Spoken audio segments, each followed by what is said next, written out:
بسم اللہ الرحمن الرحیم۔ السلام علیکم ورحمۃ اللہ وبرکاتہ۔ ناظرین، آج کی ویڈیو میں فکر آخرت کے حوالے سے بات ہوگی۔ فکر آخرت کے حوالے سے مولائے روم رحمۃ اللہ تعالی علیہ آپ نے ایک بہت ہی زبردست عقائد نقل کی ہے۔ مولائے روم رحمۃ اللہ تعالی علیہ فرماتے ہیں کہ ایک شخص جنگل میں جاتا ہے، ویران جنگل میں اس کے سامنے ایک بھوکا شیر آ جاتا ہے۔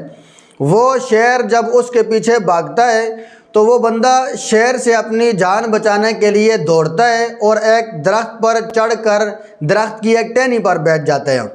اب ذرا غور کے ساتھ اس حکایت کو سنیے گا کہ وہ بندہ جب درخت پر چڑھ کر ٹہنی پر بیٹھا ہوتا ہے تو اس ٹہنی کو ایک سفید رنگ کا چوہا اور ایک کالے رنگ کا چوہا اس ٹہنی کو کاٹ رہے ہوتے ہیں۔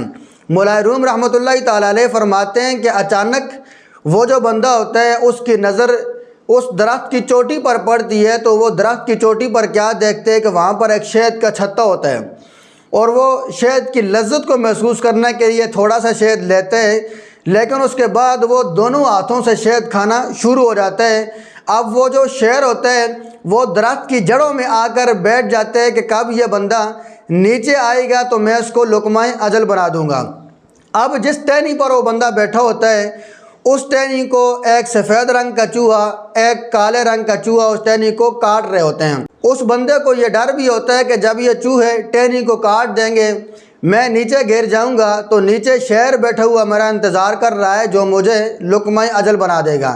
لیکن جب وہ شہد کی لذت میں اتنا مگن ہو جاتا ہے کہ شہد کھانا شروع ہو جاتا ہے تو وہ بھول جاتا ہے کہ میں درخت پر کس مقصد کے لیے چڑھا تھا۔ اب یہ عقائد نقل کرنے کے بعد بہت ہی زبردست نتیجہ خیزی کرتے ہیں مولائے روم۔ آپ فرماتے ہیں کہ وہ جو سفید رنگ کا چوہا اس ٹہنی کو کاٹ رہا ہے وہ ہم سب کی زندگی کا ایک ایک دن ہے جو گزرتا جا رہا ہے اور ہماری زندگی کو ختم کرتا جا رہا ہے، اور جو کالے رنگ کا چوہا اس ٹہنی کو کاٹ رہا ہے وہ ہماری زندگی کی ایک ایک رات ہے جو گزرتی جا رہی ہے اور ہماری زندگی کو ختم کرتی جا رہی ہے۔ اسی طرح وہ جو نیچے بیٹھا ہوا شیر ہے جو اس بندے کا انتظار کر رہا ہے کہ کب یہ نیچے آئے گا تو میں اس کو لقمہ اجل بنا دوں گا، وہ ہم سب کی موت کا مقررہ وقت ہے۔ جب موت کا مقررہ وقت آ جائے گا تو پھر ایک منٹ آگے اور ایک منٹ پیچھے کسی کو بھی مہلت نہیں دی جائے گی۔ اذا جاء اجلہم لا یستأخرون ساعۃ ولا یستقدمون۔ جب موت کا مقررہ وقت آ جائے گا تو اس وقت ہمیں دنیا چھوڑ کر چلے جانا ہوگا۔ اب وہ جو شہد کا چھتا ہے تو مولائے روم فرماتے ہیں کہ وہ دنیا کی لذت ہے، وہ مال و متاع کی لذت ہے، وہ اولاد کی لذت ہے، وہ کاروبار کی لذت ہے، دنیاوی خواہشات کی جو ہے وہ لذت ہے۔ جب بندہ دنیاوی مال و متاع کی لذت میں آ جاتا ہے تو وہ بھول جاتا ہے کہ مجھے اللہ نے دنیا میں کس مقصد کے لیے بھیجا تھا۔ یقیناً ہمیں اللہ نے اپنی بندگی اور اپنی معرفت کے لیے دنیا میں بھیجا ہے۔ رب فرماتے ہیں کہ وما خلقت الجن والانس الا لیعبدون، کہ میں نے جنوں اور انسانوں کو اپنی عبادت اور اپنی معرفت کے لیے تخلیق کیا ہے۔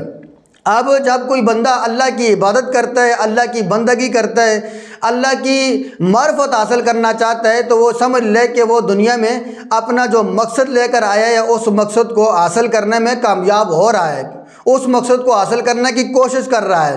اب جو کوئی بندہ دنیا کی خواہشات میں لگا رہتا ہے، دنیا کی مال و متاع کی خواہشات میں لگا رہتا ہے تو یقیناً وہ اپنے مقصد کو بھول جاتا ہے۔ اللہ کے حضور کھڑا ہونے سے ڈرنا چاہیے، اللہ کے حضور حساب کتاب دینے سے ڈرنا چاہیے۔ قبر و آخرت میں جب اللہ کے حضور ہم نے حاضر ہونا ہے تو اس معاملے کو ہر وقت اپنی آنکھوں کے سامنے رکھنا چاہیے، اپنی سوچ اور فکر میں رکھنا چاہیے، اسی کے مطابق اپنے دنیاوی کام سر انجام دینے چاہیے، کیونکہ جو بندہ اللہ کے حضور کھڑا ہونے سے ڈرتا ہے تو رب فرماتا ہے کہ جو بندہ میرے سامنے کھڑا ہونے سے ڈرتا ہے تو میں اس کو ایک نہیں بلکہ 2 جنتیں عطا فرماتا ہوں۔